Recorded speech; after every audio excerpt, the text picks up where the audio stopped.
था तू कौन है, तो जवाब दिया गया था वो आमना सुन ले, मुझे ईसा रूहुल्लाह कहा जाता है जो तेरे शिकम में बच्चा पल रहा है। वो कोई आम बच्चा नहीं है बल्कि वो बच्चा नबियों का सुल्तान बनकर आ रहा है। बरेली का ताजदार पुकार कर कहता है सबसे औला वाला हमारा नबी, सबसे वाला वाला हमारा नबी, अपने मौला का प्यारा हमारा नबी।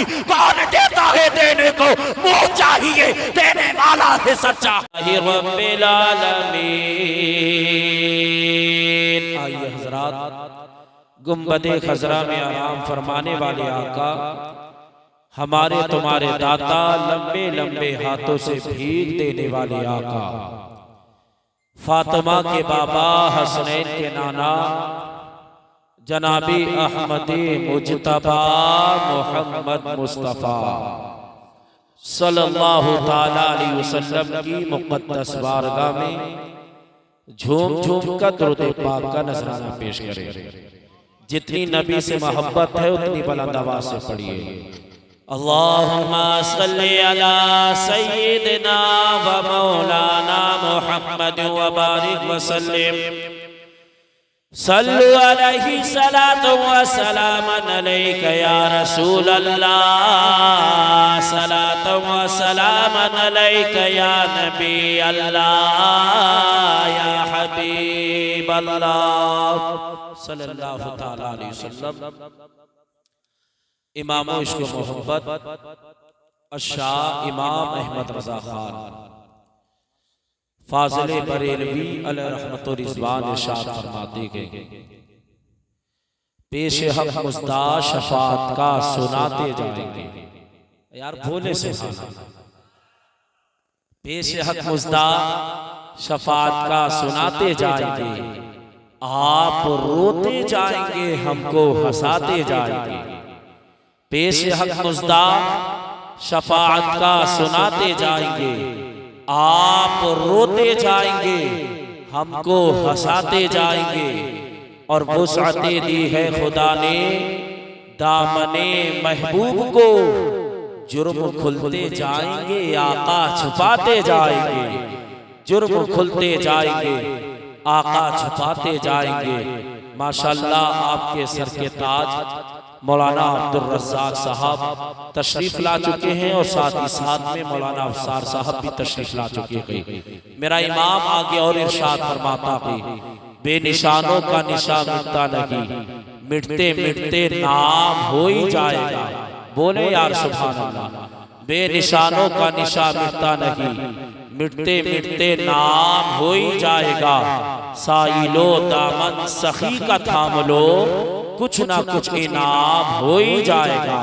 साइलो दामन सखी का थाम लो, कुछ ना कुछ इनाम हो ही जाएगा। और मेरा इमाम आगे इरशाद फरमाता है कि सबसे औला व आला हमारा नबी। बोले यार सुभान अल्लाह। कि सबसे औला व आला हमारा नबी, सबसे वाला व आला हमारा नबी, अपने मौला का प्यारा हमारा नबी, कौनेन का दूल्हा हमारा नबी। और कौन देता है देने को मुंह चाहिए, अरे देने वाला है सच्चा हमारा नबी, देने वाला है सच्चा हमारा नबी। अल्लाह रब्बुल इज्जत कुरान मजीद फुरकान हमीद के अंदर इरशाद फरमाता है, कद जाअकुम मिनल्लाहि नूर, तहकीक के तुम्हारी पास आया अल्लाह की तरफ से एक नूर। क्या आया? नूर। बोलना पड़ेगा, क्या आया? नूर। और नूर कहा किसको जाता है? नूर का माना क्या है? नूर की तारीफ क्या है? आओ मैं तुम्हें बताऊं। नूर कहते हैं रोशन चीज को, और अल्लाह फरमा रहा है ओ लोगों मैंने तुम्हारे पास एक नूर भेजा। और नूर कहा जाता है रोशन चीज को। अब ये रोशन चीज जिससे टच हो जाए नूर उसको भी रोशन कर दे। और अल्लाह ने कुरान के अंदर इरशाद फरमाया है, ओ लोगों मैंने तुम्हारी तरफ एक नूर मबूस फरमाया है। अल्लाह ने नूर का लफ्ज इरशाद फरमाया है। अल्लाह पर मुस्तफा करीम किस हैसियत से नूर है?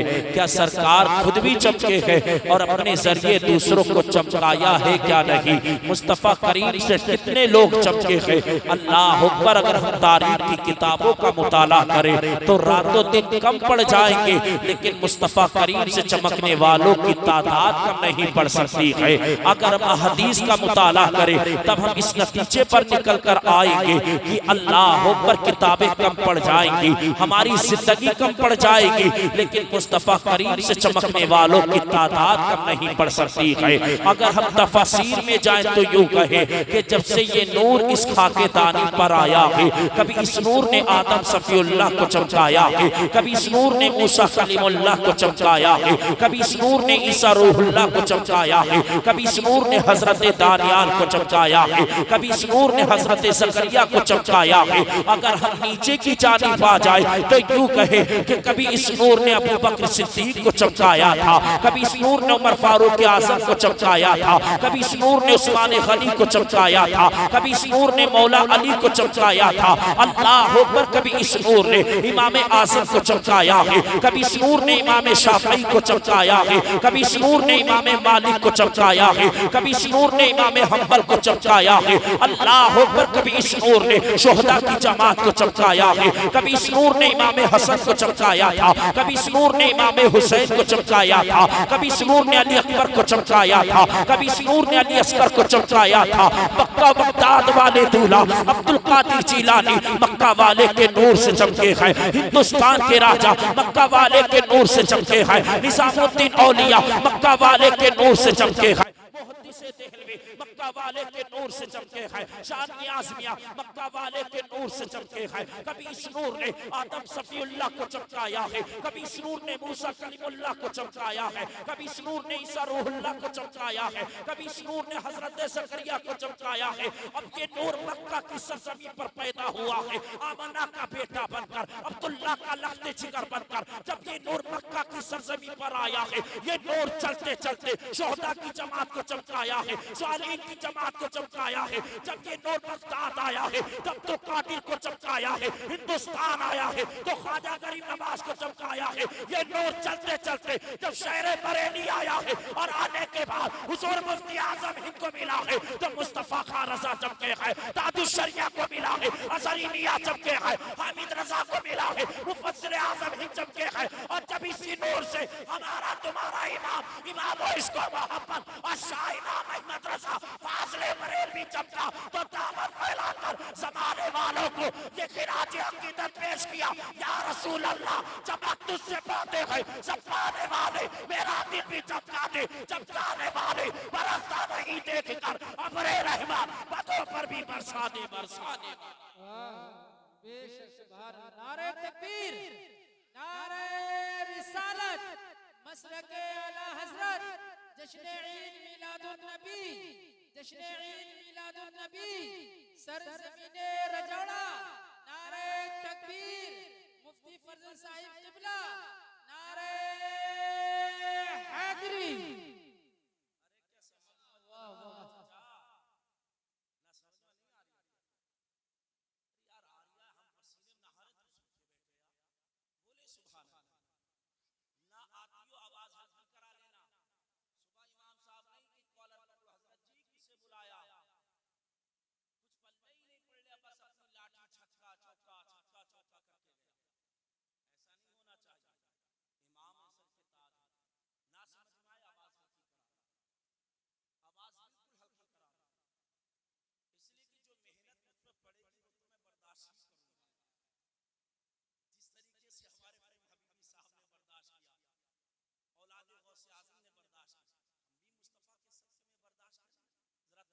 सुभान अल्लाह।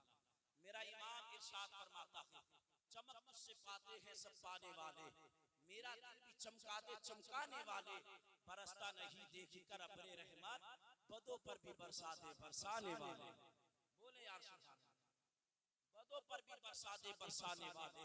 अल्लाह पर एक दिन वो भी आया है कि मुस्तफ़ा करीम के सामने हजरत जाबिर थे, इधर तवज्जो दे, मुस्तफ़ा की बारगाह में हजरत जाबिर आए थे और अर्ज करने लगे, या रसूल अल्लाह, अल्लाह ने सबसे पहले किस चीज को पैदा किया है? तो मुस्तफा करीम इरशाद फरमाते हैं, ओ जाबिर सुनो, अल्लाह ने सबसे पहले तेरे हबीब के नूर को पैदा फरमाया है। अल्लाह ने सबसे पहले तेरे हबीब के नूर को पैदा फरमाया है। जाबिर अर्ज करते, या रसूल अल्लाह, उस वक्त क्या चीज थी? मुस्तफा करीम फरमाते हैं, ओ जाबिर सुनो, ओ जाबिर सुनो, उस वक्त कुछ नहीं था ना। इतना बेहतर बोल रहा था, मैंने कि सेटिंग खराब मत करो, बहुत शानदार माशाल्लाह बोल रहा था, बस इनके समझ में आना चाहिए। मुस्तफा करीम इरशाद फरमाते हैं, ओ जाबिर ये बताओ, जाबिर अर्ज करते हैं, या रसूल अल्लाह, अल्लाह ने सबसे पहले किस चीज को पैदा किया था? मुस्तफा करीम इरशाद फरमाते हैं, ओ जाबिर सुनो, अल्लाह ने सबसे पहले तेरे हबीब के नूर को अपने नूर से पैदा फरमाया है। अल्लाह पर जाबिर अर्ज करने लगे हैं, या रसूल अल्लाह, उस वक्त क्या चीज थी? मुस्तफा करीम फरमाते हैं, ओ जाबिर सुनो, उस वक्त ना इंसान था, ना जन्नत थी, ना दोज़ख, ना आसमान, ना फरिश्ते, ना नबातात हैवानात। हो जाबिर उस वक्त खुद नहीं था, हो जाबिर उस वक्त कुछ नहीं था, एक अल्लाह की जात थी, दूसरे तेरे हबीब का नूर था। अल्लाह पर जाबिर अर्ज करते हैं, या रसूल अल्लाह, फिर अल्लाह ने आसमान कैसे बनाया, जमीन कैसे बनाई, चांद कैसे बनाया, सूरज कैसे बनाए, अर्श कैसे बनाया है, जन्नत और दोज़ख अल्लाह ने कैसे बनाई है? अब मुस्तफा करीम इरशाद फरमाते हैं, हो जाबिर सुन, फिर अल्लाह रब्बुल इज्जत की एक जात थी, दूसरे तेरे हबीब का नूर था, फिर ये नूर चक्कर काटने लगा था। मौला की मर्जी के मुताबिक जब अल्लाह ने कायनात को पैदा करने का इरादा किया, ओ जाबिर, अल्लाह ने मखलूक को पैदा करने का इरादा फरमाया, तो तेरे हबीब के नूर को अल्लाह ने 4 हिस्सों में तकसीम किया था, 4 हिस्सों में बांटा था। अल्लाह पर जाबिर अर्ज करते हैं, या रसूल अल्लाह, फिर क्या हुआ? मुस्तफा करीम इरशाद फरमाते हैं, ओ जाबिर, अल्लाह ने तेरे हबीब के नूर को 4 हिस्सों में बांटा। पहले हिस्से से अल्लाह ने कलम को पैदा किया, दूसरे हिस्से से अल्लाह ने लोह को पैदा किया, तीसरे हिस्से से अल्लाह ने अर्श को पैदा किया है। जाबिर अर्ज करते, या रसूल अल्लाह, फिर चौथे हिस्से का क्या बना? मुस्तफा करीम इरशाद फरमाते हैं, ओ जाबिर सुन, फिर अल्लाह ने चौथे हिस्से को 4 हिस्सों में तकसीम किया था, 4 हिस्सों में बांटा था। अल्लाह पर मेरे सरकार फरमाते हैं, ओ जाबिर सुन, अल्लाह ने पहले हिस्से से अर्श को उठाने वाले फरिश्तों को पैदा किया था, दूसरे हिस्से से कुर्सी को पैदा किया था, तीसरे हिस्से से अल्लाह ने बाकी तमाम फरिश्तों को पैदा किया था। अल्लाह पर जाबिर अर्ज करते हैं, या रसूल अल्लाह, फिर चौथे हिस्से का क्या बना है? मुस्तफा करीम इरशाद फरमाते हैं, ओ जाबिर सुन, अल्लाह ने फिर चौथे हिस्से को फिर 4 हिस्सों में तकसीम किया था, 4 हिस्सों में बांटा था। अल्लाह ने पहले हिस्से से आसमान को पैदा किया है, दूसरे हिस्से से जमीन को पैदा किया है, तीसरे हिस्से से अल्लाह ने जन्नत और दोज़ख को पैदा किया है। जाबिर अर्ज करते हैं, या रसूल अल्लाह, फिर चौथे हिस्से का क्या बना है? मुस्तफा करीम इरशाद फरमाते हैं, ओ जाबिर सुन, फिर अल्लाह ने चौथे हिस्से को 4 हिस्सों में तकसीम किया था। पहले हिस्से से अल्लाह ने मोमिनों की आंख का नूर पैदा फरमाया है, दूसरे हिस्से से मोमिनों के दिल का नूर पैदा फरमाया है, तीसरे हिस्से से उनके मानूस होने का नूर पैदा फरमाया है। अल्लाह अकबर। जाबिर का अकीदा देखो, जाबिर जानते हैं कि सरकार सबसे बाद में तशरीफ लाए हैं, सरकार सबसे आखिर में नबी बनकर आए हैं।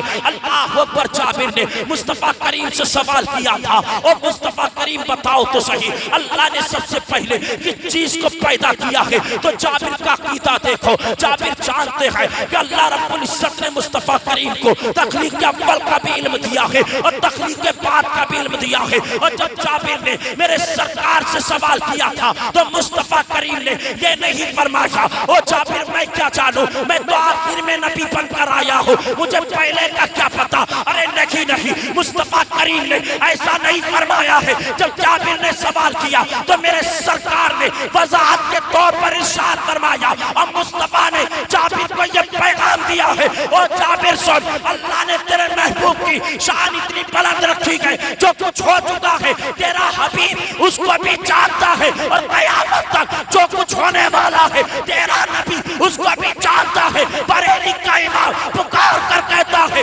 और कोई गैब क्या तुमसे लिया हो बना, जब ना खुदा ही छुपा तुम पे करो। बड़े नारे लगाना पड़ेगा इसमें। सरकार की आमद, अल्लामा फरजंद साहब क़िबला, जश्न ईद मिलादुन नबी, नारे तकबीर, नारे रिसालत। बोले या सुभान अल्लाह। समझ में आ रही? अरे अगर ना आती हो तो मैं स्पीड भी हल्की कर दूंगा यार, इसलिए कि मैं सुनाने आया हूं और आप सुनने आए हैं। और यहां से उठो तो कुछ ना कुछ मफाद, कुछ नतीजा लेकर जाओ। और जब बच्चे पूछे बाबा रात गया था ना जलसे में, क्या लेकर आया, तो कह देना बेटा कुछ सीख के आया हूं या ना आया हूं, लेकिन मुस्तफा का इश्क अपने सीने में बसा कर लाया है। तो हर एक एक के बात समझ में आ रही है? अरे आ रही है, जोर से बोले यार। पता नहीं यार, अल्लामा साहब इससे पहले आया तो एक ही इशारे में सब बोलते थे। क्या बात है, क्या ज्यादा मटन और टिक्कन मिल न रहा है यार? मुसलमान क्या कुव्वते मुसलमान हमें नहीं मिल रही यार? हम लोग तो जिस मैदान में डट जाते हैं ना, जब तक मैदान पता नहीं होता हम अपने कदम पीछे नहीं खींचा। हमारी तारीख ये रही है। अल्लाह जरा तड़प के बोले सुभान अल्लाह, और मचल के बोले यार अल्लाह। मुस्तफा करीम ने जैसे जाबिर से फरमाया, जाबिर क्या पूछ रहे हो? जाबिर अर्ज़ करते या रसूल अल्लाह, अल्लाह ने सबसे पहले किस चीज को पैदा किया था? तो मेरे सरकार ने फरमाया, जाबिर अल्लाह ने सबसे पहले तेरे हबीब के नूर को पैदा फरमाया था। जाबिर अर्ज़ करते या रसूल अल्लाह, दुनिया कैसे बनी, इंसान कैसे बने, जन्नत और दोज़ख कैसे बने? तो मेरे इमाम ने इरशाद फरमाया, और कोई गैब किया तुमसे नेहा हो भला, जब ना खुदा ही छुपा तुम पे करोड़ों दुरूद। अल्लाह अकबर। अब आगे चलो, मुस्तफ़ा करीम अलैहिस्सलाम जब इस दुनिया में पैदा ना हुए तो मेरे सरकार को मिटाने की बातें की जा रही थी, सरकार को माज़अल्लाह कत्ल करने की कोशिश की जा रही थी। आप कहोगे भाई मुफ्ती साहब ये कैसे हो सकता है? बच्चा दुनिया के अंदर पैदा हो, चंद सांसें ले, तब उसे मारने की कोशिश की जाएगी, लेकिन मुस्तफ़ा भी पैदा भी ना हुए तब सरकार को मारने की कैसे कोशिश? अल्लाह अकबर। आओ मैं तुम्हें बताऊं, मुस्तफ़ा करीम का जिक्र इंजील में है, ज़बूर में मुस्तफ़ा करीम का जिक्र है, तौरेत में मुस्तफ़ा करीम का जिक्र है। मुस्तफ़ा करीम के वालिद के जिन्हें हज़रत अब्दुल्ला कहा जाता है, हज़रत अब्दुल्ला जो काबे के मुतवल्ली के जिनका नाम अब्दुल मुत्तलिब, उनके बड़े चहेते बेटे हैं। अल्लाह अकबर। अब्दुल्ला की पेशानी पर नूरे मोहम्मदी चमकता था।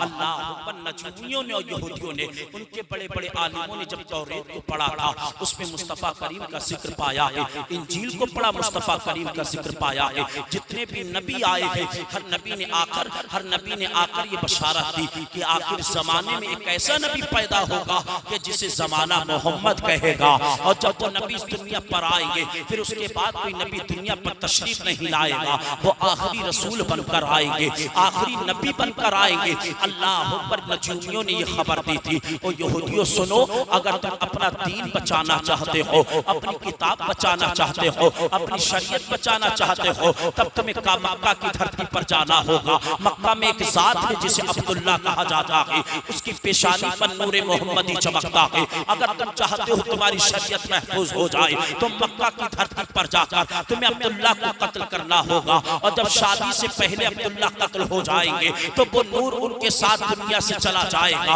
वो बच्चा दुनिया के अंदर पैदा नहीं हो पाएगा। अल्लाह अकबर। यहूदियों ने बड़ी कोशिश की है, यहूदियों ने बड़ी कोशिश की कि मुस्तफ़ा करीम के वालिद का कत्ल कर दिया जाए, लेकिन अल्लाह अकबर एक तारीख वो भी आई है मेरे सरकार के वालिद मोहतरम के जिन्हें हजरत अब्दुल्ला कहा जाता है, ये जंगल में तन्हा शिकार करने के लिए निकले गए, जंगल में तन्हा शिकार करने के लिए गए। यहूदियों ने मौके को गनीमत समझा है और जंगल में पहुंचे हैं और हजरत अब्दुल्ला को चार जानिब घेर लिया है। और घेरने के बाद अब्दुल्ला को अपनी मियान से तलवारें निकाली है और कहते अब्दुल्ला बता आज तुझे हमसे कौन बचाएगा? अब्दुल्ला आज हम तुझे कत्ल किए ना छोड़ेंगे। अल्लाह अकबर। उसी जंगल में एक जात है कि जिसे वहाब बिन मनाफ कहा जाता है, जो मेरे सरकार के नाना जान है। अल्लाह अकबर। वहाब बिन मनाफ ये सारा मंजर देख रहे थे। अल्लाह अकबर। जिसे यहूदियों ने अपनी मियान से तलवारें निकाली थी और मेरे सरकार के वालिद के ऊपर हमला करने की कोशिश की थी,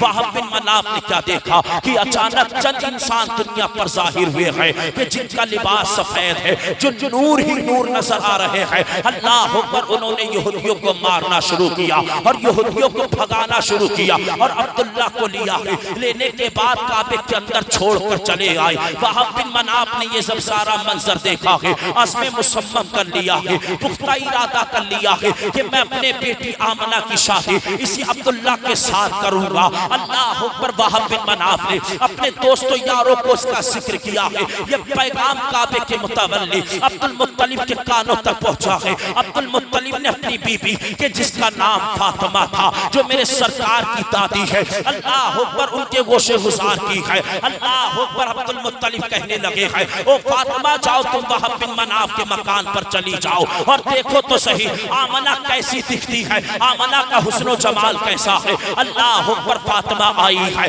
वहाब बिन मनाफ के दरवाजे पर पहुंची है और आमना पर जैसी निगाह डाली है, आमना हसीनो जमील खातून थी, आमना बड़ी नेक सीरत थी। अल्लाह पर मेरे सरकार की दादी ने रिश्ते को कबूल कर लिया है। अब जैसे रिश्ता कबूल हो गया है, अब वो दिन भी आया है, वो तारीख भी आई है। अल्लाह पर हजरत अब्दुल्ला का निकाह सैयदा आमना के साथ हुआ है। 1 कौकिया सोना, 1 कौकिया चांदी और 100 ऊंट महर में दिए गए। अल्लाह पर सैयदा आमना फरमाती है, वो जुमे की रात थी कि अब्दुल्ला की पेशानी पर जो नूरे मोहम्मदी चमकता था, वो नूरे मोहम्मदी मुंतकिल होकर मेरे शिकम अतर में जा पहुंचा। अल्लाह पर सैयदा आमना फरमाती है, जब हमल का पहला महीना आया था तो मैंने किसी बुजुर्ग को ख्वाब में देखा। किसी बुजुर्ग ने आकर कहा था, वो आमना तुझे मुबारक हो, मरहबा सद मरहबा या मोहम्मदा। आमना फरमाती है, मैंने कहा ओ बुजुर्ग तू कौन है? तो आने वाले ने जवाब दिया था, ओ आमना सुन ले,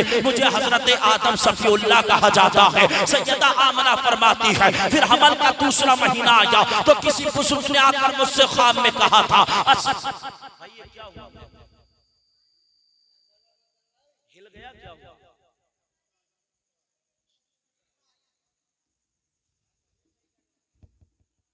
दुरूद पाक पढ़िए, अल्लाहुम्मा सल्ली अला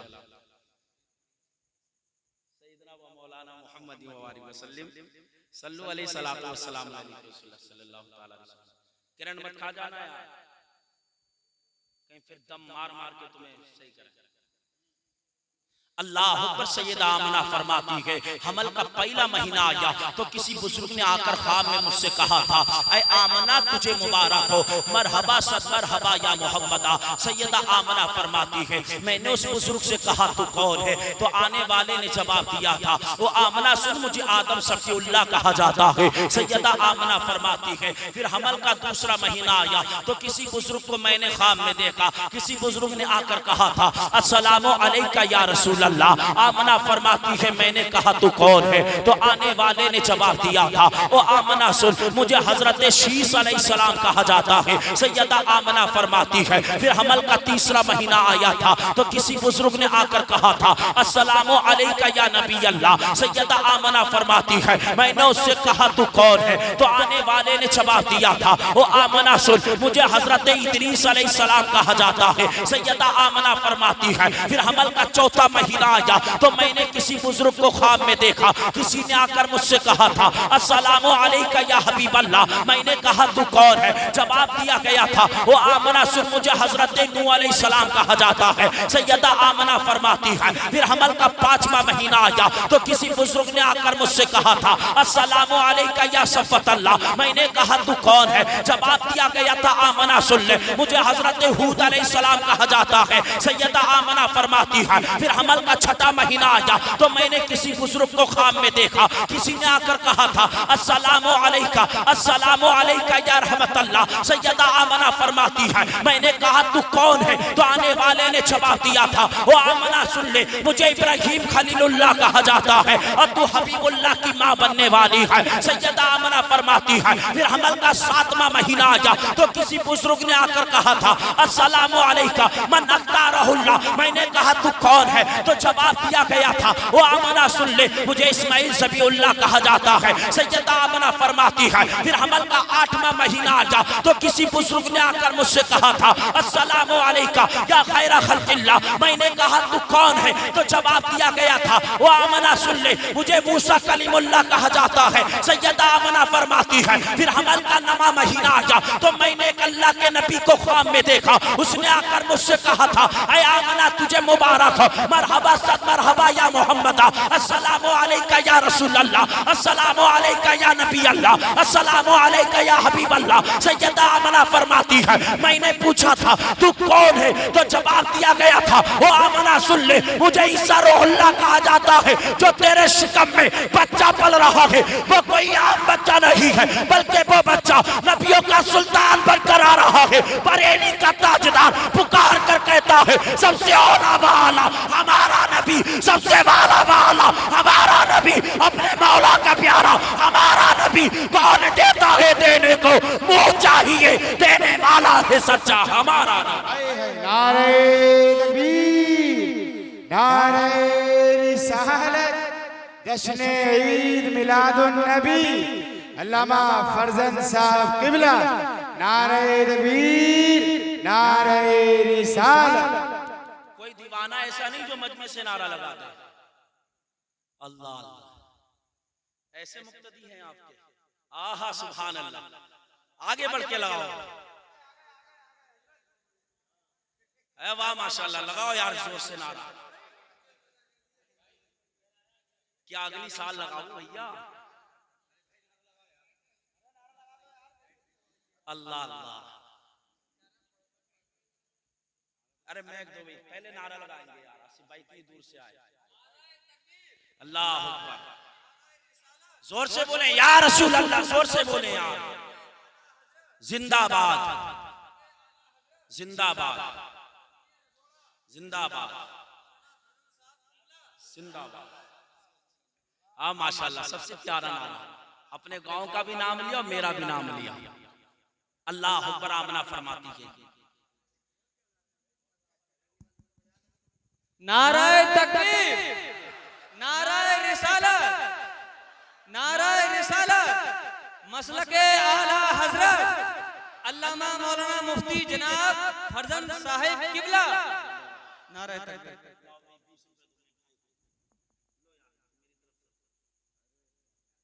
और ये तोहफा समझ के रखना, पैसों में मिला देना, इंशाअल्लाह बरकतें हो जाएंगी, इसलिए कि ये मुस्तफा की मिलाद का पैसा है। अल्लाह अकबर। आमना फरमाती है हर महीने मुझे ख्वाब आता रहा, हर नबी आकर मुझे बशारत देता रहा, आमना जो तेरे शिकम में बच्चा है ना वो कोई आम बच्चा नहीं है, बल्कि वो बच्चा नबियों का सुल्तान बनकर आ रहा है। सुभान अल्लाह।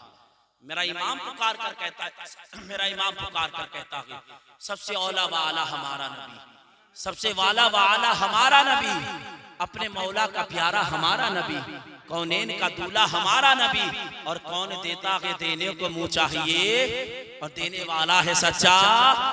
अरे जोर से बोले, देने वाला है सच्चा हमारा नबी। अब आगे चलो, अल्लाह अकबर। सैयदा आमना फरमाती है कि हर महीने मुझे ख्वाब आता रहा, हर नबी आकर मुझे मुबारकबाद पेश करता रहा। सैयदा आमना फरमाती है हर रात में कुदरत के अजाइबात देखती रही हो। सैयदा आमना फरमाती है कि मक्का वाले चांदनी में नहाए हुए थे, मैं घर में तन्हा अकेली थी। अल्लाह अकबर। सैयदा आमना फरमाती है कि अब्दुल मुत्तलिब काबे की दीवार मरम्मत कर रहे थे। सैयदा आमना फरमाती है कि मैं घर में तन्हा अकेली थी, हर रात मुझे ख्वाब आते रहे। सुबह सादिक का वक्त था, 12 रबीउल अव्वल थी, दिन पीर का था। सैयदा आमना फरमाती है कि मैं घर में तन्हा अकेली थी, मुझे खौफ सा महसूस हुआ। वो आमना अगर इसी वक्त बच्चे की पैदाइश हो गई, वो आमना तू क्या करेगी? सैयदा आमना फरमाती है जैसे मुझे इतना सा खौफ लगा है तो मैंने क्या देखा कि मैं जिस कमरे के अंदर हूँ, अचानक उस कमरे की दीवार फटना शुरू हुई है। अचानक दीवार फटी है और उसमें से 4 खवातीन नजर आई है जो हुस्न जमाल में एक से एक बढ़कर थी। सैयदा आमना फरमाती है मैंने ऐसी खवातीन नजर आई है, ऐसी खवातीन को देखा है जो हुस्न जमाल में बेमिसाल थी। उनमें से एक मेरे करीब आई है और मुझसे कहने लगी है वो आमना तुझे मुबारक हो, तू सैयदुल बशर की माँ बनने वाली है। वो आमना आज तू ऐसे बच्चे को चलने वाली है, आज तक किसी माँ ने ऐसे बच्चे को पैदा नहीं किया है। सैयदा आमना फरमाती है ये खातून इतनी बात कहकर मेरी दाई जानिब बैठ गई। उसके बाद दूसरी खातून आई है, उसने मुझे मुबारकबाद पेश की है, मेरी बाई जानिब बैठ गई। आमना फरमाती है मैंने पहली वाली खातून से सवाल किया था वो मुझे मुबारकबाद पेश करने वाली, जरा इतना तो बता दे तू कौन है। तो आने वाली ने कहा था वो आमना सुन मुझे आदम की बीबी हजरत हव्वा कहा जाता है। सैयदा आमना फरमाती है फिर मैंने दूसरी खातून से पूछा था जरा तू बता तू कौन है। तो आने वाली ने जवाब दिया था वो आमना सुन ले मुझे इब्राहिम की बीबी सारा कहा जाता है। सैयदा आमना फरमाती है उसके बाद तीसरी खातून आई है, मुझे मुबारकबाद पेश की है, मेरे पैचाने बैठी है। मैंने उससे कहा तू कौन है। तो आने वाली ने जवाब दिया था वो आमना सुन मुझे हजरत आसिया कहा जाता है। सैयदा आमना फरमाती है उसके बाद चौथी खातून आई है और आने के बाद मुबारकबाद पेश की है, मेरे सिरहाने जाकर बैठी है। मैंने कहा तू कौन है। तो जवाब दिया गया था वो आमना सुन ले वो आमना सुन मुझे ईसा की माँ मरियम कहा जाता है। सैयदा आमना फरमाती है फिर मैंने चारों खवातीन से सिर्फ एक सवाल किया था ये बताओ तुम क्यों आई हो। तो चारों खवातीन ने एक जवाब दिया था वो आमना सुन ले हम तेरी दाया बनकर आए हैं, तेरी खिदमत करने के लिए आए हैं। सैयदा आमना फरमाती है कि मैं बहुत जल्द ही उनसे मानूस हो गई। इधर अल्लाह ने जिब्रील को हुक्म दिया ओ जिब्रील मुझको अंबर फिशा हवाएं चला दो, मालिक से कहो कि जहन्नुम को सर्द कर दिया जाए और रिजवान से कहो कि जन्नत के दरीचे खोल दिए जाए। ओ जिब्रील सुन जिस महबूब की आमद का मुद्दत से इंतजार था आज वो महबूब पैदा होने वाला है, आज वो महबूब तशरीफ लाने वाला है। अल्लाह अकबर। अल्लाह ने फरमाया ओ जिब्रील जा फरिश्तों को लेकर जा जमीन पर फैल जा और महबूब की आमद के चर्चे कर। अल्लाह अकबर। जिब्रील आए हैं, फरिश्तों को साथ में लिया है और काबे में उतरे हैं, काबे का तवाफ किया है। अल्लाह अकबर। सैयदा आमना फरमाती है कि मेरी निगाहों से हिजाबात उठा दिए गए। मैंने मक्का की धरती पर रहकर अपने घर में रहकर मैंने मुल्क शाम का नजारा कर लिया। सैयदा आमना फरमाती है मैंने क्या देखा कि एक झंडा मशरिक में लहरा रहा है, एक मगरिब में लहरा रहा है, एक काबे की छत पर नस्ब किया गया। सैयदा आमना फरमाती है कि मुझे शदीद प्यास लगी है तो एक मशरूब पेश किया गया है जो दूध से ज्यादा सफेद था, जो शहद से ज्यादा मीठा था। सैयदा आमना फरमाती है कि जैसे ही मैंने उस मशरूब को पिया है तो मैंने क्या देखा कि मेरे शिकम से एक नूर निकला है और वो नूर आकर मेरे पहलू में जलवागर हो गया है। मेरा बेटा मोहम्मद पैदा हो गया है। मेरा इमाम पुकार कर कहता है सुबह तैबा में हुई बट्टा के बाड़ा नूर का, सदका लेने नूर का, आया है तारा नूर का, मैं कदा तू बादशाह पर दे प्याला नूर का, नूर दिन दोना तेरा दे डाल सदका। नाराए तकबीर, नाराए रिसालत, नाराए गौस, मसलके आला हजरत अल्लामा मौलाना जनाब मुफ्ती फरजंद साहिब किबला। फिर दूं? अच्छा माशाल्लाह, मोहब्बतें अल्लाह सलामत रखे। बोले सुभान अल्लाह। आमना फरमाती है मैंने मशरूब पिया तो मेरे पहलू में मेरा बेटा मोहम्मद पैदा हो गया। अब सवाल ये पैदा हुआ कि मुस्तफा पैदा हुए, अब सरकार को दूध कौन पिलाए? सुभान अल्लाह। अरे बोले यार सुभान अल्लाह। मैं पसीने में मुस्कुरा रहा हूं, तुम खाली बैठ के नहीं मुस्कुरा सकते। और मुस्कुराना मेरे नबी की सुन्नत है यार।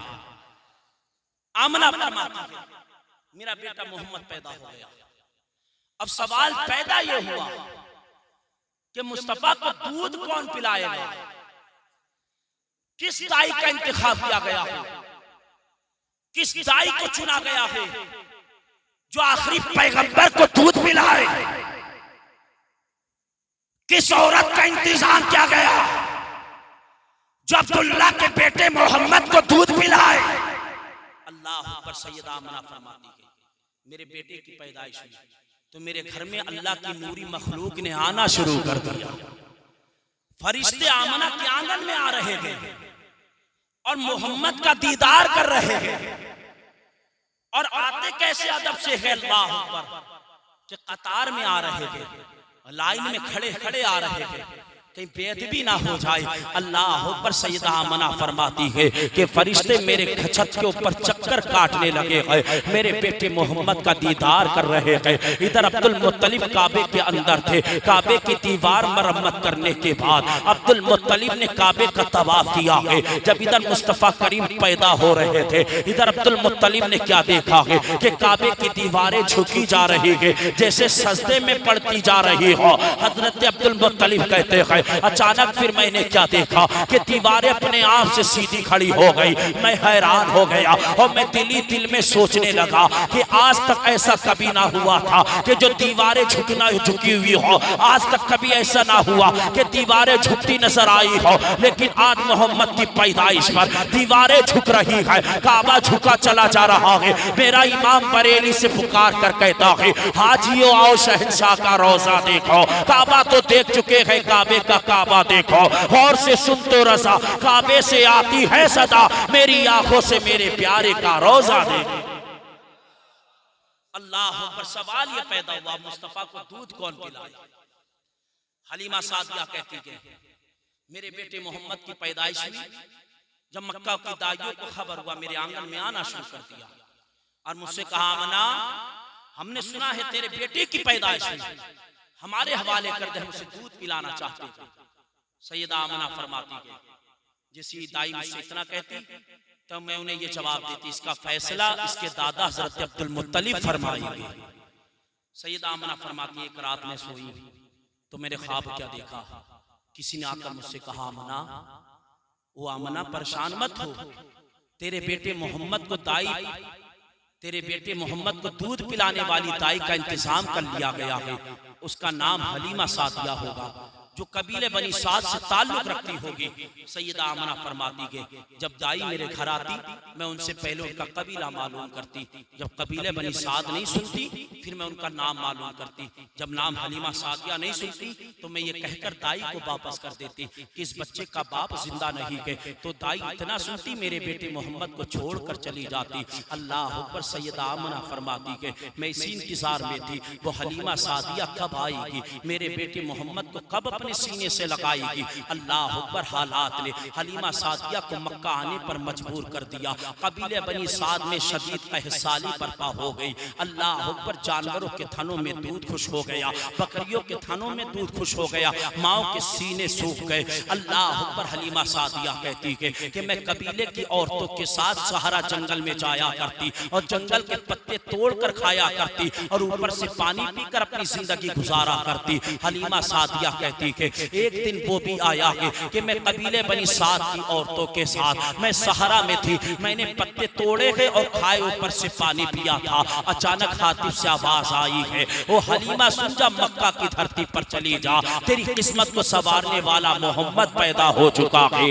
हलीमा सादिया कहती मैंने इतना सुना है तो अल्लाह अकबर। मैं घबराई घर वापस आई हो, मैंने अपने शौहर हारिस से कहा था वो मेरे सरताज आज मुझ पर ऐसी आवाज आई है, तो मेरे शौहर ने मुझसे कहा वो हलीमा अब देर मत कर, जा मक्का की धरती पर चली जा, जा उस बच्चे मोहम्मद को अपने सीने से लगा ले, हो सकता है हमारी बिगड़ी हुई किस्मत सवार दी जाए। हलीमा सादिया कहती है मेरा शौहर मुझसे ये कहकर चले गए, अचानक मुझ पर गुनूत की तारी हो गई तो मैंने क्या देखा कि एक नहर के करीब मुझे बिठाया गया और मुझसे कहा गया हलीमा सादिया इस नहर में गुस्ल कर लो।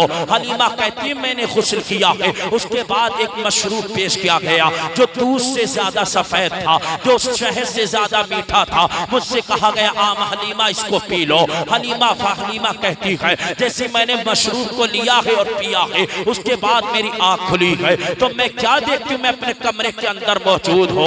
इधर मेरे शौहर हारिस आ गए, उन्होंने मुझसे कहा था वो मेरी शरीके हाथ हलीमा सादिया चल मक्का की सरजमी पर चलते हैं, उस मोहम्मद को अपने सीने से लगाते हैं। अल्लाह अकबर। मौरखीन लिखते हैं हलीमा सादिया ऊँटनी पर सवार हुई। हलीमा की गोद में एक उनका बेटा के जिसका नाम अब्दुल्ला है। अल्लाह पर हलीमा के साथ में है। हलीमा सादिया फरमाती है कि मैं कबीले की औरतों के साथ चली थी और मेरी ऊँटनी कछुए की चाल चल रही थी और कबीले वालों से पीछे रह गई। तमाम कबीले वाले आगे बढ़ते चले गए। अब जो भी खातून आमना की दहलीज पर आती, सैयदा आमना पूछती कहां से आई हो। जब आने वाली ताई जवाब देती, वो आमना सुनो हम कबीले बनी साथ से ताल्लुक रखते हैं। आमना फरमाती नाम क्या है। जब नाम हलीमा नहीं सुनती तो आमना ये कह देती इस बच्चे का बाप जिंदा नहीं है। अल्लाह अकबर। ताई इतना सुनकर मुस्तफा को छोड़कर चली जाती। जब हलीमा सादिया आई है, मक्का की धरती पर पहुंची है,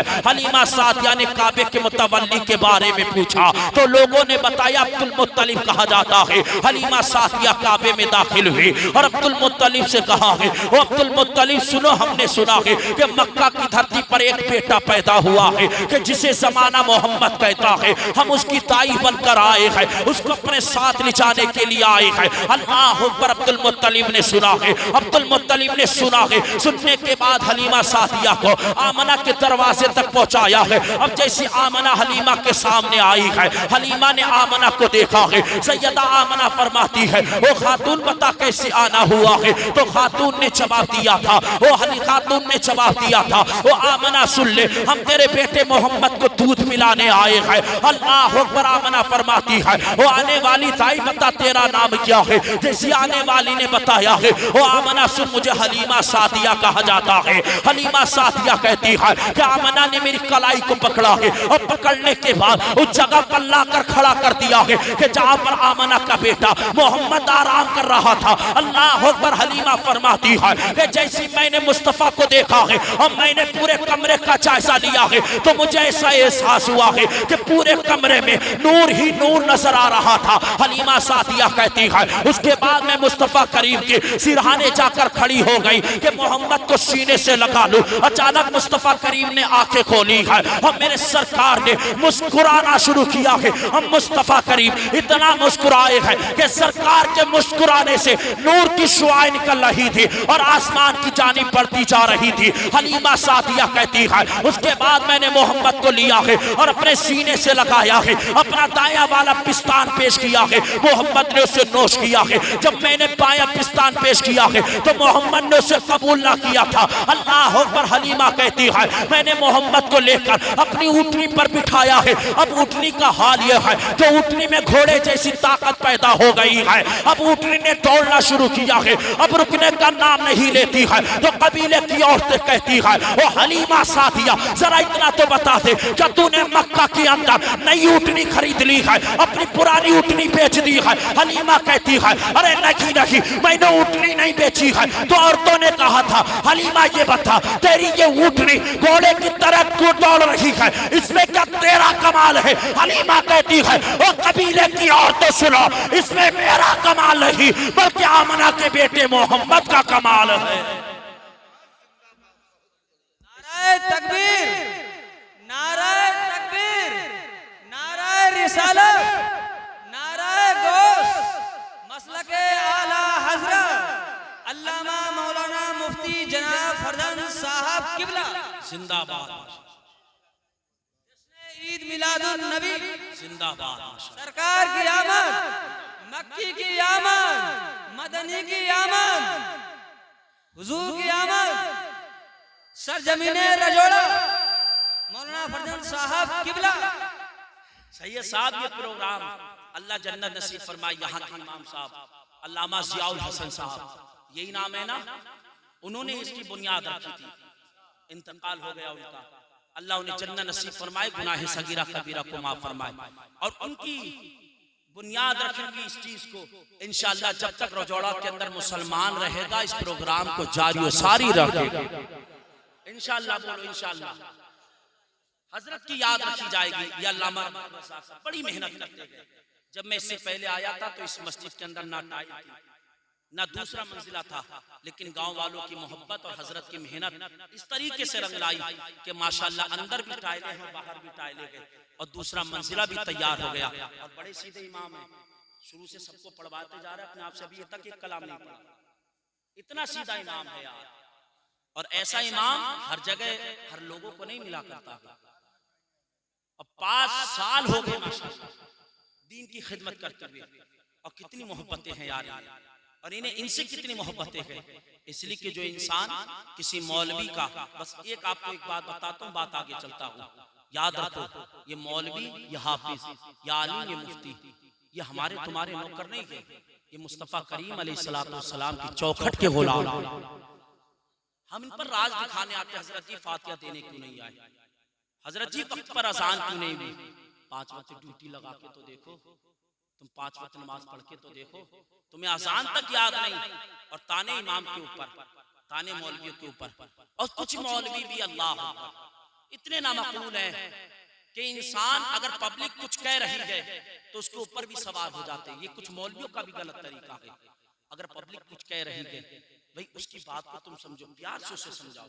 अगर ऊंची आवाज में उसने बात कर ली तो तुम उसे अपने अखलाक करीमाना के जरिए से अपने पास बैठाओ, उसे नसीहत करो, उसे समझाओ, भाई हजरत जी सुने, मौलवियों से इस तरीके से बात नहीं की जाती, इनका अदब जरूरी है, इमाम का अदब लाजमी है, जिस इमाम के पीछे नमाज पढ़ते फिर उसकी बुराई नहीं की जाया करती है। जब इस तरीके से समझाओगे ये आवाम बेचारी सीधी सादी है, तुम्हारी इज्जत भी करती नजर आएगी और तुम्हारा साथ देती भी नजर आएगी। अल्लाह अकबर। हलीमा सादिया कहती है, मैंने कहा कबीले की और तो सुनो, इसमें मेरा कमाल नहीं है, इसमें आमना के बेटे मोहम्मद का कमाल है। अल्लाह अकबर। हलीमा सादिया कहती है कि मैं अपने बेटे में मोहम्मद को लेकर अपने घर आई हूँ। अब मेरे घर का मामला ये हो चुका है कि बकरियों के थनों में दूध उतरना शुरू हो गया है, ऊँटनी ने दूध देना शुरू कर दिया है। अल्लाह अकबर। मेरे शौहर हारिस ने इतना दूध दुआ है कि हमने भी पिया है, और मेरे शौहर ने भी पिया, मेरी बच्चियों ने, मेरे बेटे ने भी पिया था। अल्लाह अकबर। अल मुख्तसर। अब सुनो, जब मुस्तफा करीम की उम्र शरीफ 6 साल की हुई, जब मेरे सरकार की उम्र शरीफ 6 साल की हुई, तो मुस्तफा करीम की वालिदा इस दुनिया को अलविदा कहकर चली गई। तो आपकी किफालत आपके दादा कि जिनका नाम अब्दुल मुत्तलिब है, आपकी किफालत फरमा रहे थे। जब मेरे सरकार की उम्र शरीफ 7 साल की हुई, तो सुनो, मेरे मुस्तफा करीम को एक ऐसी बीमारी ने घेर लिया, रब की मर्जी थी। किताब का नाम सुनो, इंसानुल उयून फी सीरती अमीनुल मामून, जिल्द नंबर 1 सफा नंबर 164 के अंदर लिखा है कि जब मुस्तफा करीम की उम्र शरीफ 7 साल की हुई, मेरे सरकार जब 7 साल के हुए, तो मेरे सरकार को एक बीमारी ने घेर लिया, और ऐसी बीमारी कि अब्दुल मुत्तलिब ने बड़ा इलाज कराया, मुस्तफा करीम को शिफा नहीं मिलती। ये रब की मर्जी थी, अल्लाह को अपने महबूब को पहचानवाना था, मुस्तफा की शान बचपन में दिखाना थी। देखो ये अल्लाह ने इसे आखिरी नबी बनाकर भेजा है। अल्लाह अकबर। अब्दुल मुत्तलिब ने बड़ा इलाज कराया, लेकिन मुस्तफा करीम को शिफा नहीं मिलती। अल्लाह अकबर। अब्दुल मुत्तलिब बड़े परेशान हुए, और परेशानी के आलम में काबे के अंदर बैठे, सर झुका हुआ है, आंखों में आंसू के। किसी जानिस्कार ने कहा था, अब्दुल मुत्तलिब को देखा और कहा, अब्दुल मुत्तलिब क्या बात है, परेशानी क्यों है, आंखों में आंसू कैसे के, चेहरा क्यों मुरझाया हुआ है। अब्दुल मुत्तलिब कहते कि मेरे पोते को एक बीमारी लाहिक हो गई, मैंने बड़ा इलाज कराया, लेकिन मेरे पोते को शिफा नहीं मिलती है। अल्लाह अकबर। उसने कहा, अब्दुल मुत्तलिब परेशान ना हो, आओ मैं तुम्हें एक ऐसी जगह के बारे में बताता हूँ। मक्का के करीब एक बाजार लगता है कि जिसे उकाजा बाजार कहा जाता है, और उस बाजार में एक राहिब बैठता है, और उस राहिब की पावर ये है, उस राहिब की शान ये है, जो भी उस राहिब के पास मरीज आता है, राहिब दवा भी देता है, और उस मरीज पर दम भी करता है। जैसे राहिब दम करता है, अल्लाह उस मरीज को शिफा ता फरमा देता है। वो अब्दुल मुत्तलिब सुनो, तुम भी अपने पोते मोहम्मद को उसी राहिब के पास लेकर जाओ। अल्लाह पर मेरे सरकार की उम्र शरीफ 7 साल की है। अब्दुल मुत्तलिब ने अपने पोते मोहम्मद को सीने से लगाया है। लगाने के बाद वो काजा बाजार में आए, लोगों से दरियाफ्त किया, हमने सुना कि यहाँ पर कोई राहिब रहता है, हमने सुना उसका दम बड़ा मशहूर है, वो जिस मरीज पर दम करता है अल्लाह उस मरीज को शिफा देता है। अल्लाह पर लोगों ने कहा था, वो काबे के मुतवल्ली, हमने भी यही सुना है कि वो बड़ी मारूफ शख्सियत है,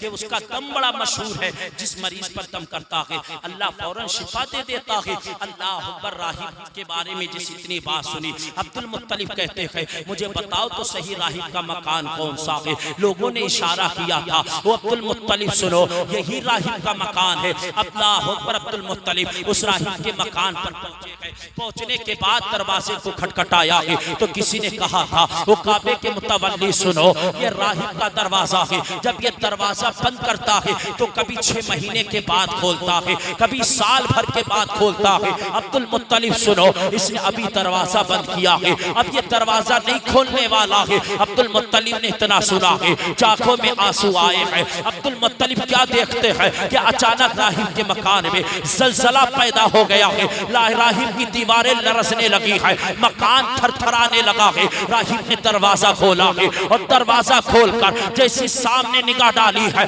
तो सामने कोई और नहीं बल्कि काबे का मुतवल्ली अब्दुल मुत्तलिब खड़े थे। राहिब ने पहचान लिया और कहा, काबे के मुतवल्ली जरा बताओ तो सही कैसे आना हुआ है। तो काबे के मुतवल्ली ने कहा था, ओ राहिब सुनो, तेरे पास एक कर्ज आया हो, तेरे पास अपने पोते के इलाज के लिए आया हो। राहिब ने कहा था, ओ अब्दुल मुत्तलिब क्या कहना चाहते हो? अब्दुल मुत्तलिब कहते हैं, हमने सुना है कि तेरा दम बड़ा मशहूर है, तू जिस मरीज को ऊपर दम करता है अल्लाह उस मरीज को शिफा देता है, खुदा उस मरीज को शिफा देता है। अल्लाह अकबर। राहिब ने कहा था, हाँ अब्दुल मुत्तलिब मेरा दम बड़ा मशहूर है, बताओ तो सही किसको ऊपर दम करना है। तो अब्दुल मुत्तलिब ने अपने पोते मोहम्मद को दिखाया है। जैसे राहिब की निगाह मुस्तफा करीम के चेहरे पर पड़ी है तो मेरे सरकार के चेहरे को देखता रह गया, सरकार के चेहरे को तकता रह गया। हुस्न जमाल देखा है, फौरन घर के अंदर दौड़ा है, गुस्ल किया है, उम्दा लिबास से बेतन किया है, खुशबू लगाई है और आसमानी सहीफे के कुछ और आंख उठा कर लाया है। और जैसे बाहर आया है अब्दुल मुत्तलिब से कहने लगा है, ओ अब्दुल मुत्तलिब सुनो, अब जरा तुम पीछे हट जाओ,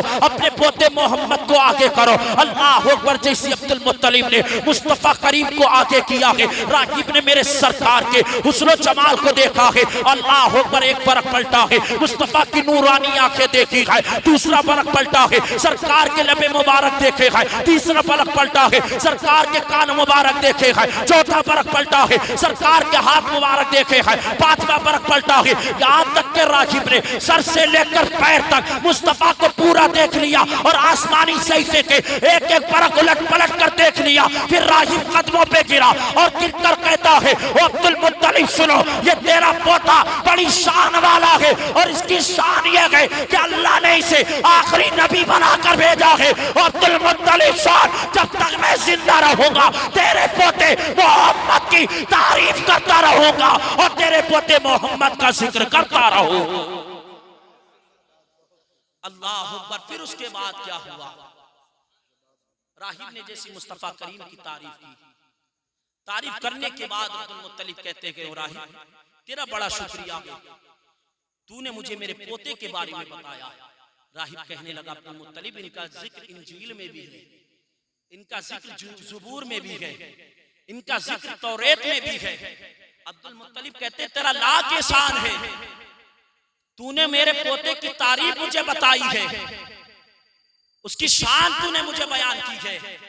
राहिब कहने लगा, अब्दुल मुत्तलिब शुक्र मेरा नहीं, शुक्रिया तुम्हारा है, तुमने मुझे आखिरी नबी की ज़ियारत कराई है। अब्दुल मुत्तलिब कहते हो, राहिब ऐसा करना, मेरे पोते मोहम्मद के ऊपर दम कर दे। हमने सुना है जो तेरे पास मरीज आता है तो उस मरीज को दम करता है, अल्लाह उस मरीज को फौरन शिफा अता फरमाता है। मैंने अपने पोते मोहम्मद का बड़ा इलाज कराया है, राहिब मेरे पोते के ऊपर दम कर। राहिब रोने लगा, आंख में आंसू आ गए और रोकर कहता, अब्दुल मुत्तलिब क्या कह रहे हो? तुम आका को गुलाम के पास लेकर आए हो, तुम मुख्तार को मजबूर के पास लेकर आए हो, तुम दाता को भिखारी के पास लेकर आए हो। अब्दुल मुत्तलिब सुनो, मैं तुम्हारे पोते मोहम्मद का इलाज नहीं कर सकता हो। अल्लाह अकबर। अब्दुल मुत्तलिब कहते हैं, राहिब हमने तेरे बारे में तो बड़ा सुना था, तू जिस मरीज पर दम करता है अल्लाह उस मरीज को शिफा देता है, मेरे पोते के ऊपर दम क्यों नहीं करना है? अल्लाह अकबर। राहिब कहने लगा, अब्दुल मुत्तलिब सुनो, जब मैं दरवाजा बंद करता हूँ तो कभी 6 महीने के बाद खोलता हूँ, कभी साल भर के बाद खोलता हूँ, लेकिन मैंने अभी दरवाजा बंद। हेलो हेलो, दुरूद पाक पढ़िए, अल्लाहुम्मा सल्ली अला सय्यदना व मौलाना मुहम्मद व बारिक वसल्लम। सल्लु अलैहि सलातु व सलाम अलैका या रसूलल्लाह सल्लल्लाहु तआला अलैहि वसल्लम। अल्लाह अकबर। राहिब कहने लगा है वो अब्दुल मुत्तलिब, सुनो मैं तुम्हारे पोते मोहम्मद का इलाज नहीं कर सकता हो। अब्दुल मुत्तलिब कहते मैंने सुना था कि तेरा दम बड़ा मशहूर है, तू जिस मरीज के ऊपर दम करता है अल्लाह उस मरीज को शिफा अता फरमा देता है। राहिब ने कहा अब्दुल मुत्तलिब सुनो, जब मैं अपना दरवाजा बंद करता हूँ तो कभी 6 महीने के बाद खोलता हूँ, कभी साल भर के बाद खोलता हूँ, लेकिन मैंने अभी अपना दरवाजा बंद किया था, फिर मुझे अचानक खोलना पड़ा। जानते हो क्यों? उसकी वजह यह है अब्दुल मुत्तलिब तुम अपने पोते मोहम्मद के साथ आए थे तो मुझे ऐसा लगा कि मेरा मकान लरस रहा है, दीवारें हिल रही है, अगर मैं दरवाजे से बाहर नहीं आता तो ये मकान मेरे ऊपर गिर जाता। अल्लाह अकबर। अब्दुल मुत्तलिब कहते हैं और राहिब बात तेरी ठीक है, लेकिन मेरे पोते मोहम्मद पर दम करते। अब्दुल मुत्तलिब ने इतना कहा है, राहिब कहने लगा है वो अब्दुल मुत्तलिब सुनो, हम तेरे पोते मोहम्मद के ऊपर दम नहीं कर सकते।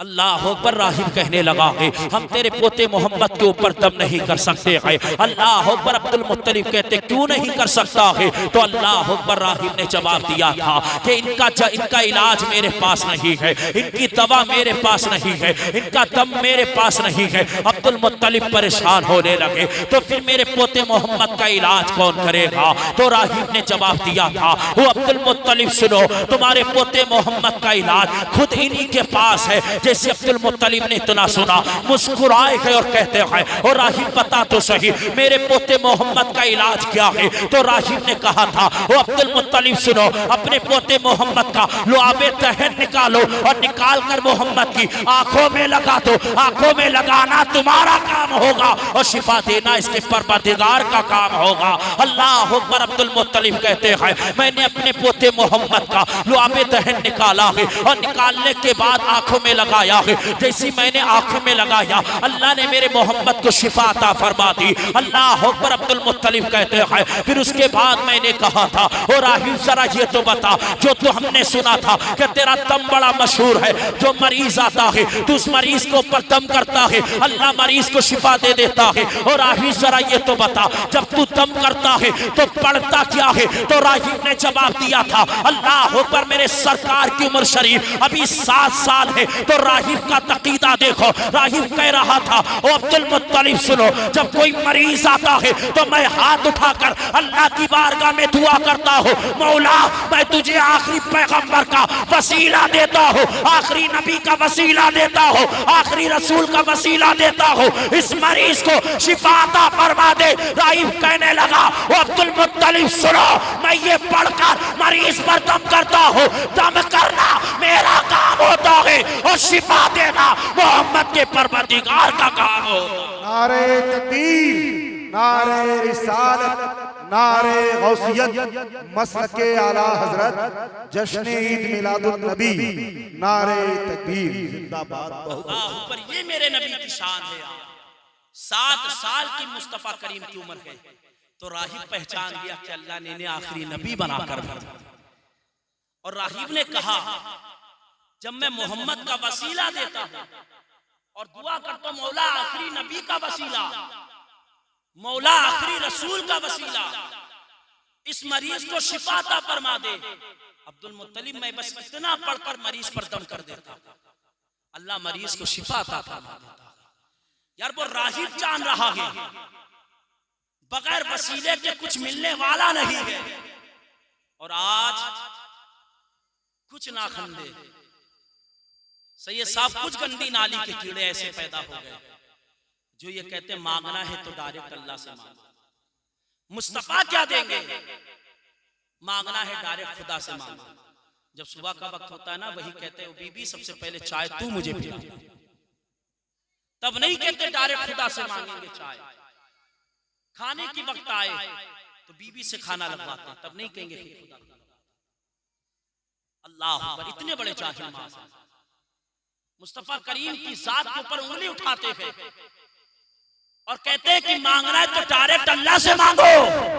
याद रखो आदम अलैहिस्सलाम जब जन्नत से उतारे गए तो आदम ने अपनी गलती की माफी मांगी, खताए इज्तिहादी की, तो अल्लाह ने आदम की तौबा कबूल नहीं फरमाई।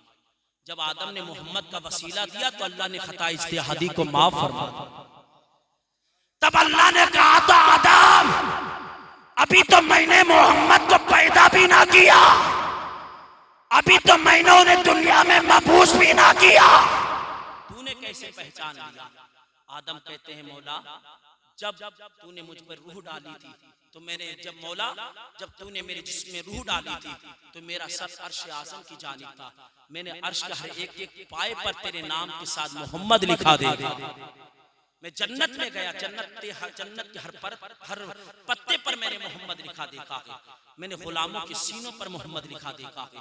अल्लाह अकबर, मुस्तफ़ा करीम की शान ये है यार, आदम अल्लाह के नबी है, रसूल है, जब तक वो मोहम्मद का वसीला ना दे तो अल्लाह खताए इज्तिहादी को माफ नहीं फरमाता है। और हम चाहते ये हैं, ये कुछ अकीदा, कुछ गड़बड़ अकीदा वाले जो ये कहते हैं यार बगैर मोहम्मद के मांगो सब कुछ मिलेगा, याद रखो जब तक मोहम्मद का वसीला नहीं दोगे अल्लाह तुम्हारी दुआओं को कबूल फरमाने वाला नहीं। अल्लाह अकबर, मेरे नबी अलैहिस्सलाम की उम्र शरीफ बढ़ती गई, सरकार की उम्र शरीफ 8 साल 12 साल यहाँ तक कि 33 साल पहुंची तो कौम में झगड़ा हुआ हजरे अस्वद को लेकर कि इस पत्थर को हम उस मकाम पर रखेंगे। तब मेरे मुस्तफ़ा ने इंसाफ फरमाया, जब सरकार ने ऐलान नबूवत फरमाया और मेरे सरकार ने फरमाया ओ लोगों अल्लाह की इबादत करो, मैं अल्लाह का आखिरी नबी बनकर आया हूँ, अल्लाह ने मुझे नबी बनाकर भेजा है। अल्लाह अकबर, तो अबू जहल ने मुस्तफ़ा करीम की मुखालिफत करना शुरू की है, मक्का के जालिम कुफार ने मुस्तफ़ा करीम को सताना शुरू किया है। अल्लाह अकबर, मेरे सरकार के ऊपर पत्थर बरसाए जा रहे हैं, मुस्तफ़ा करीम के रास्ते में कांटे बिछाए जा रहे हैं। अल्लाह अकबर, मेरे सरकार के ऊपर निजासत डाली जा रही है, चंद शरीर नौजवान मुस्तफ़ा करीम को माज़अल्लाह गालियाँ देते हैं। मेरे सरकार जब नमाज की हालत में होते हैं तो सरकार के ऊपर ऊँट की ओझली रख दी जाया करती है। अल्लाह अकबर, सैयदा फातिमा दौड़ी दौड़ी आती है, अपने बाबा के सर से ओझली को हटाती है। अल्लाह अकबर, मुस्तफ़ा करीम ने इस्लाम के खातिर कितनी मशक्क़तों को बर्दाश्त किया है, कितनी परेशानियों को बर्दाश्त किया है, तो कहीं जाकर इस्लाम हमारे पास आया है। आज हमने इस्लाम का मजाक बना के रखा है। अल्लाह अकबर, सुने जब मेरे नबी ने ऐलान नबूवत फरमाया था और मेरे सरकार ने ऐलान किया ओ लोगों अल्लाह ने मुझे आखिरी नबी बनाकर भेजा है, आखिरी रसूल बनाकर भेजा है, तुम खुदा की इबादत करो, उसी के आगे सजदा करो। तो अबू जहल ने मुखालिफत करना शुरू की। अबू जहल कहने लगा कि ओ मोहम्मद कौन सी दीन की तरफ बुलाते हो, किसके हम सामने सजदा करें जो हमें नजर भी नहीं आता है। अल्लाह अकबर, अल्लाह अकबर। अबू जहल कहने लगा कि ओ मोहम्मद तो हमें ऐसे दीन की तरफ बुलाते हो कि जिस खुदा को हमने देखा भी नहीं है, अपने हाथों से भी नहीं बनाया है। अल्लाह अकबर, लोग इस्लाम में आते गए, मेरे सरकार का कलमा पढ़ते गए, इस्लाम के दामन से वाबस्ता होते गए। तो अबू जहल ने एक खत लिखा यमन की जानिब, और यमन में एक उसका दोस्त रहता है कि जिसे हबीब इब्ने मालिक कहा जाता है, एक रिवायत में हबीब यमनी भी कहा गया है। अल्लाह अकबर, उस खत में लिखा था ओ मेरे दोस्त तू आजा मक्का की धरती पर, आजा मक्का की धरती पर, मैं बड़ा परेशान हूँ, बड़ा मजबूर हो। अल्लाह अकबर, जैसे ये खत हबीब यमनी ने पढ़ा है, अपना सफर मक्का की तरफ किया है, जैसे अबू जहल के पास आया है और आने के बाद कहने लगा है ओ मेरे यार बता तो सही क्या मुसीबत आ पड़ी है। तो अबू जहल ने कहा था ओ हबीब यमनी सुन ले, हमारे दरमियान एक ऐसा शख्स है कि जिसे मोहम्मद कहा जाता है, जो अपने आप को आखिरी नबी बता रहा है, अपने आप को आखिरी रसूल बता रहा है, और जो ऐसे खुदा की तरफ बुलाता है कि जिसे हमने देखा भी नहीं है, हम कैसे उसे सजदा कर ले, ये सबसे बड़ी मुसीबत की बात है। अल्लाह अकबर, हबीब इब्ने मालिक कहता है ओ अबू जहल परेशान क्यों होते हो, मीटिंग करो और तमाम कुफ्फार को बुलाओ। अल्लाह अकबर, जैसे तमाम कुफ्फार इकट्ठा हो गए तो अबू जहल से हबीब यमनी ने कहा था, हबीब यमनी बोला ओ अबू जहल सुन ले, अब मोहम्मद को बुलाया जाए। अल्लाह अकबर, अबू जहल कहने लगा है ओ मेरे साथियों सुनो, जब मोहम्मद आएंगे कोई ताज़ीम के लिए खड़ा ना होगा, कोई उनकी ताज़ीम और तौकीर नहीं करेगा, कोई इस्तिकबाल के लिए खड़ा नहीं होगा। तमाम लोगों ने कहा था ओ मेरे सरदार जैसा तेरा हुक्म है, अल्लाह अकबर। एक कासिद मुस्तफा की तरफ रवाना किया गया, मेरे सरकार आए हैं। अल्लाह अकबर। अबू जहल ने तो ये अहद लिया था कि कोई भी मोहम्मद के इस्तिकबाल के लिए खड़ा ना होगा। जैसे मेरे सरकार आए हैं, आने के बाद सबसे पहले अबू जहल मुस्तफा करीम की ताज़ीम के लिए खड़ा होता नजर आया। जैसे अबू जहल खड़ा हुआ है तो बाकी तमाम साथी खड़े होते नजर आए हैं। तो साथियों ने कहा था, ओ मेरे सरदार, तूने हमसे ये अहद लिया था, तूने हमसे ये वादा लिया था, जब मोहम्मद आएंगे कोई ताज़ीम के लिए खड़ा नहीं होगा, सबसे पहले तू क्यों खड़ा हो गया? तो अबू जहल ने कहा था, ओ मेरे साथियों सुनो, मैं अपनी मर्जी से नहीं खड़ा हुआ था, बल्कि किसी ने मुझे जबरदस्ती पकड़ के खड़ा किया था और मेरे कान खींचे थे। अगर मैं नहीं खड़ा होता तो मेरे कान कर समेत उखड़ जाते। अल्लाह अकबर। मुस्तफा करीम फरमाते हैं, अबू जहल बता कैसे याद किया है? अल्लाह अकबर। हबीब इब्ने मालिक आगे बढ़ा है, हबीब यमनी कहने लगा है, आप क्या ऐलान कर रहे हो? मेरे सरकार इरशाद फरमाते हैं, मैं लोगों को ये दावत देता हूँ, अल्लाह ने मुझे आखिरी नबी बनाकर भेजा है, आखिरी रसूल बनाकर भेजा है, और मैं एक खुदा वादहुल्ला शरीक की दावत देता हूँ। हबीब इब्ने मालिक कहने लगा है, ओ मोहम्मद सुनो, आप तो जानते हैं कि जितने नबी रसूल दुनिया पर आए हैं, अल्लाह ने हर नबी को मौजिज़ा अता किया है, अल्लाह ने हर रसूल को मौजिज़ा अता किया है। अगर आप भी नबी हैं तो कोई मौजिज़ा दिखा दीजिएगा। अल्लाह अकबर। मेरे रज़ा की शान देखो, मेरे नबी की शान देखो।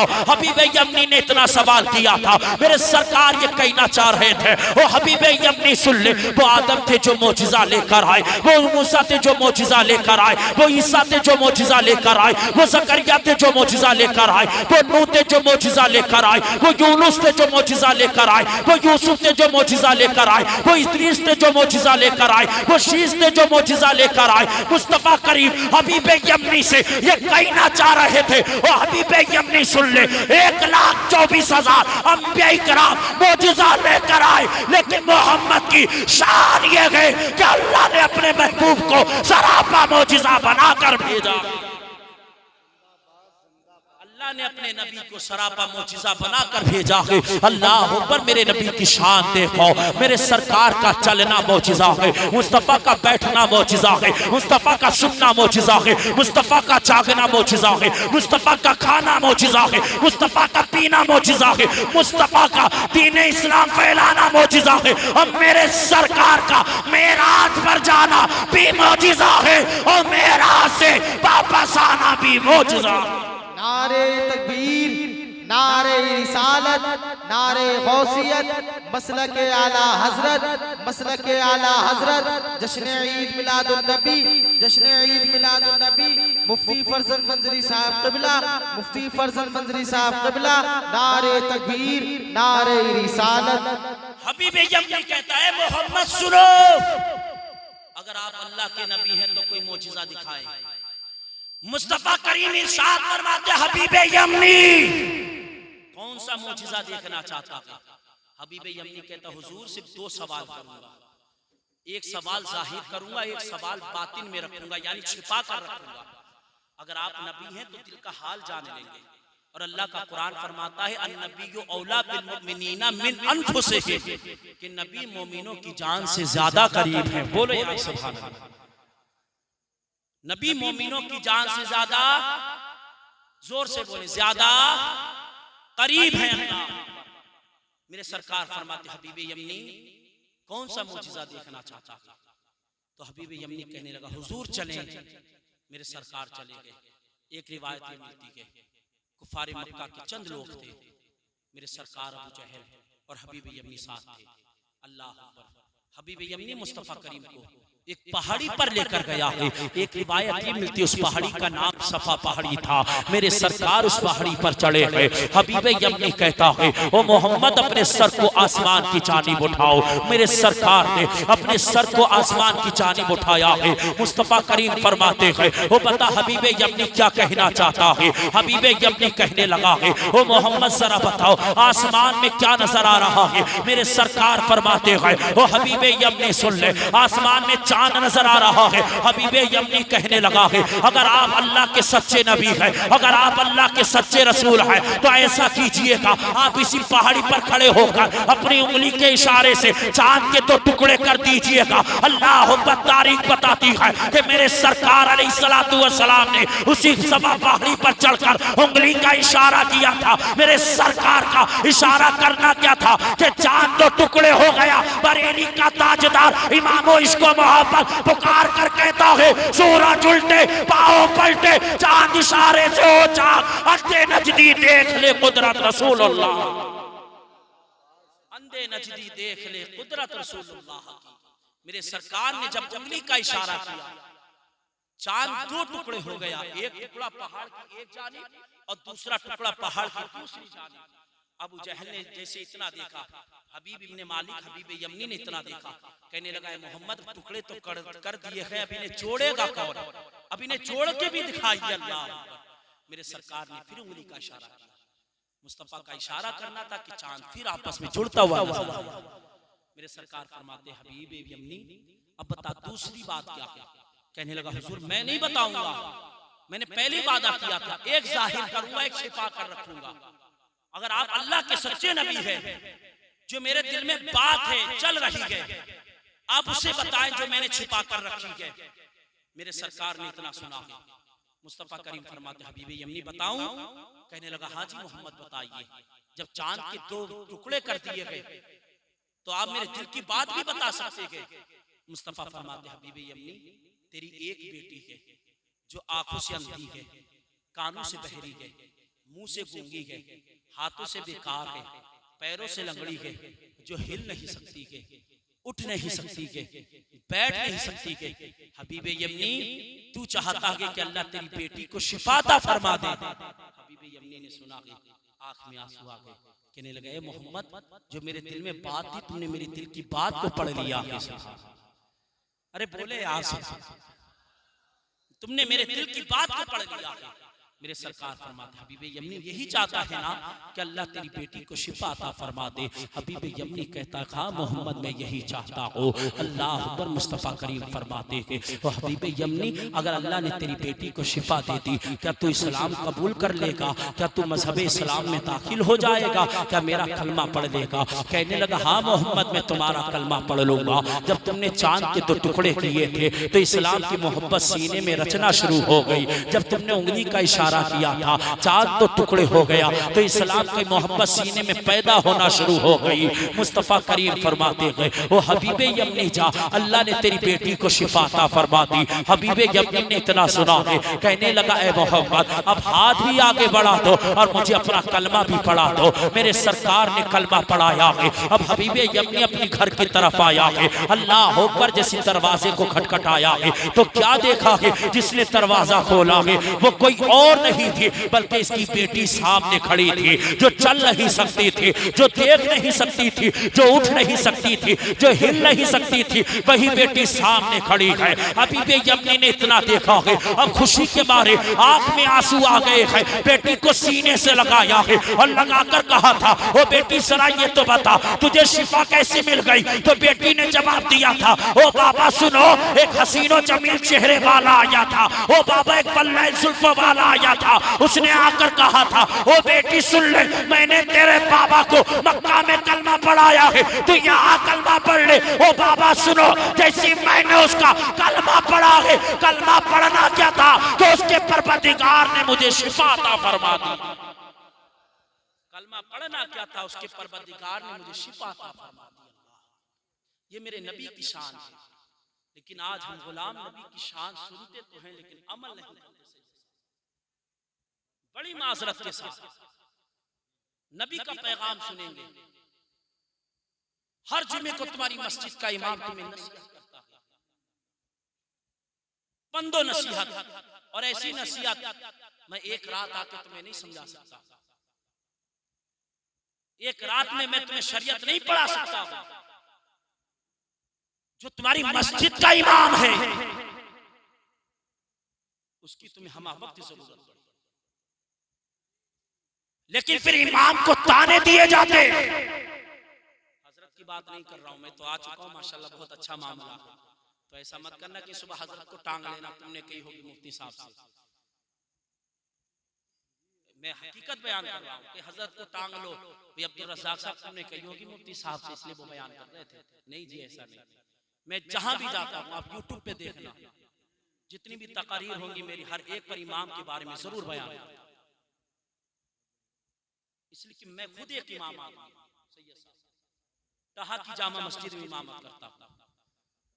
आपको पहले भी बताया था, और अल्हम्दुलिल्लाह 36 साल चल रही है, और मेरे लिए छूट इतनी है ना कि हर महीने में 6 छुट्टियां हैं, प्रोग्राम भी मेरे लिए भी छूट दिए गए। बस हजरत जी जुमे में हाजिर रहना, हफ्ता भर कहीं रहो, लेकिन जुमे में शिरकत करनी। माशाल्लाह हमारे हबीबी साहब हमारे मुबारक, ये अल्लाह का बड़ा फजल है। लेकिन जाके वहां मैंने मेहनत भी की है, टाइलें नहीं थी, टाइलें लगवाई, पत्थर लगवाए हैं, दूसरा मंजिला बनवाया है, शीशे के गेट लगवाए। फिर मेरे मुक्तदी खुश होकर उन्होंने मुझे फ्रिज भी ला कर दिया, वॉशिंग मशीन भी ला कर दी, एसी कूलर भी ला कर दिया। और अगर जिस घर में चला जाऊं, जो मेरा मुक्तदी मुझे लेकर जाएगा, और जब वापस करेगा ना, तो 100 का लिफाफा मेरे हाथ पे रख के जाएगा। ऐसा वहां का मामला बना के रखा गया। लेकिन वजह क्या, मैंने दीन का काम किया वहां जाके। तो जिस इमाम को भी लो उसका साथ दो, उन्होंने मेरा साथ दिया। मैंने तकरीर की समझाया, उन्होंने मेरी बात पर लब्बैक कही। मैंने कहा खर्च करना, उन्होंने खर्च किया। माशाल्लाह ये मैंने देखा जब आया था तो यहाँ पर टाइल भी नहीं थी। ये मौलाना अब्दुल रज़ाक साहब की मेहनतें हैं, उनकी काविशें हैं, उनकी कोशिशें हैं कि आज आपकी मस्जिद में टाइल भी लगी हुई है और आपकी मस्जिद का दूसरा मंजिला भी बना हुआ है। ये हजरत की मेहनतें हैं, तो इनका दिल मत दुखाना। इसलिए कि मेरे सरकार इरशाद फरमाते हैं, अल उलमाउ, मुस्तफा करीम इरशाद फरमाते, हदीस का मफहूम सुने, उलमा ये वारिसीन हैं। किसके वारिस हैं? अंबिया के वारिस हैं। ये अंबिया के वारिस है उलमा। मुस्तफा फरमाते हैं, जिसने किसी आलिम से मुसाफा किया, गोया कि मोहम्मद से मुसाफा किया। जिसने भी इनकी ताज़ीम की, गोया कि आमना के बेटे की ताज़ीम की है। जिसने इन्हें मोहब्बत से पेश आया, गोया कि मदीने वाले मुस्तफ़ा से पेश आया है। और तुम चाहते हो कि मदीने वाला आका तुमसे राजी हो जाए, हसनैन का नाना तुमसे राजी हो जाए, फातिमा का बाबा तुमसे राजी हो जाए, अब्दुल्ला का बेटा तुमसे राजी हो जाए, आमना का लखते जिगर तुमसे राजी हो जाए, अब्दुल मुत्तलिब का पोता तुमसे राजी हो जाए, तो तुम्हें अपने इमामों से प्यार करना होगा, इमामों से मोहब्बत करनी होगी। और इमामों की शान तो यह है कि जिसके हक में इमाम अगर सच्चे दिल से हाथ उठा दे, इमाम के हाथ बाद में नीचे आते हैं। अल्लाह इमाम की दुआ पहले कबूल फरमा ले, अल्लाह इमाम की दुआ पहले कबूल फरमा लेता है। लेकिन आज हमने तो इमाम को अपना नौकर समझा, हमने नौकर समझा, और कुछ लोग पीछे भी लग जाते हैं। हर जगह होता है, लेकिन एक कमेटी बनाओ। इस मस्जिद में भी बहुत काम होना बाकी है। माशाल्लाह आप मुझसे ज्यादा बेहतर जानते हो, मैं एक दिन में क्या देख सकता हूँ, 1 घंटे 2 घंटे में। मजबूत कमेटी बनाओ, 50 लड़कों की या 100 लड़कों की हर महीना 100 रुपए से जमा कराओ, ताकि एक महीने में 100 रुपए किसी को महीने में हड़ेंगे भी नहीं। 10,000 20,000 जितने भी इकट्ठा होते रहे, अपने बजट में डालते रहो। जब प्रॉफिट तैयार हो जाए तो फिर जो भी काम करना है वो काम करो। इसलिए कि मस्जिद आखिरत में गवाही देंगे, मौला इन्होंने दुनिया के अंदर मुझे आबाद किया था, परवरदिगार आज तू इनके गुनाहों को माफ फरमा दे। तो परवरदिगार आलम ये गवाही सुनकर तुम्हारे गुनाहे सगीरा और कबीरा को माफ फरमाएगा अपने फजल और करम से। अगर चाहते हो अल्लाह रब्बुल इज्जत माफी का परवाना दे, तो इमाम की कदर करो और अपनी मस्जिदों की हिफाजत करो। अल्लाह की बारगाह में दुआ है, मेरे बोलने में जो अखलात वाक़ई हो गई हो, अल्लाह उसको माफ अता फरमाए। सब लोग कलमे तैयबा का विर्द कर लीजिए, ला इलाहा इल्लल्लाहु मुहम्मदुर रसूलुल्लाह।